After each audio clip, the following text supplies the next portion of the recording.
Boom, good Monday morning, team. It is, and happy Veterans Day. If you have a veteran in your life, give them a hug, give them some love, show them some gratitude and some respect today. My grandfather was a veteran. He's not with us anymore, but it's always a nice way to kind of give them a hug from afar. So respect those veterans today. But it is also day number 12 in Live, Give, and Love.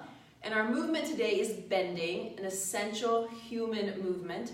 And then we're loving our spirit animal. I'll get more on that later. So for bending, I love the quote, "I bend so I don't break."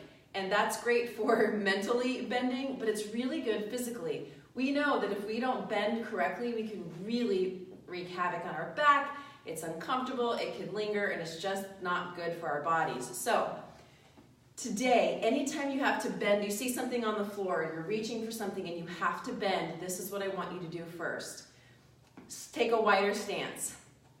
Bend your knees slightly. The second you bend your knees, the load comes off the knee joint and it goes into the muscles. That's what we want. So bend the knees. And then from here, you hip hinge. So like a deadlift, for those of you that have worked out with me before or done deadlift on your own, you tip from your hips so that your back stays straight. So now all the loads in my legs, I can pick up whatever I want and keep my back flat, put the weight in your heels and pull yourself up. Now these big guys, the glutes and the hamstrings, lift the weight instead of your back lifting the weight. That's what we want. So feet wide, bend the knees, tip from the hip, bend over and grab. You can also squat all the way down and pick up, but I recommend that you pick up with both hands. I know I'm guilty of doing this number, and that's just because it's faster and easier, but it's not better. So both feet on the ground, both knees bent, tip from both hips, and either squat down to grab or tip forward with a flat back to grab. It's better for you, all right? And then we're gonna love our spirit animal. So there's a lot of funny memes and a lot of funny quotes and even some videos about what your spirit animal is.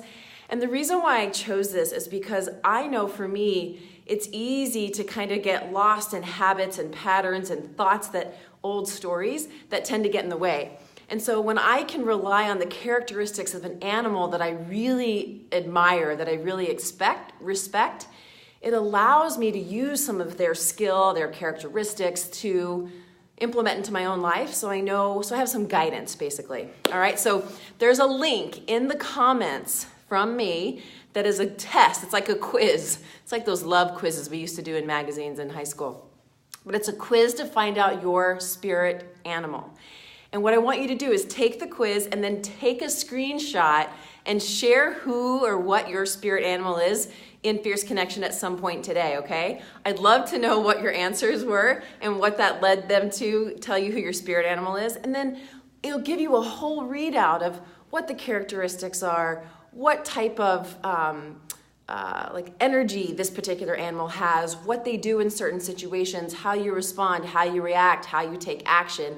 And then you can use that to help guide you, not just today, but moving forward, so you feel like, yeah, I'm like the giraffe. And as a giraffe, I do XYZ. It helps. It's fun, of course, and it helps. Share it with your family, share it with your coworkers, share it with your friends, and let's see what kind of animals we can get in our Fierce Connection group today. I'll post mine this afternoon. Boom. So bend so you don't break, and love that spirit animal, baby. Happy Monday. Go hug a veteran, too, because we love them, and they've done a lot for us. Mwah. I'll see you guys soon.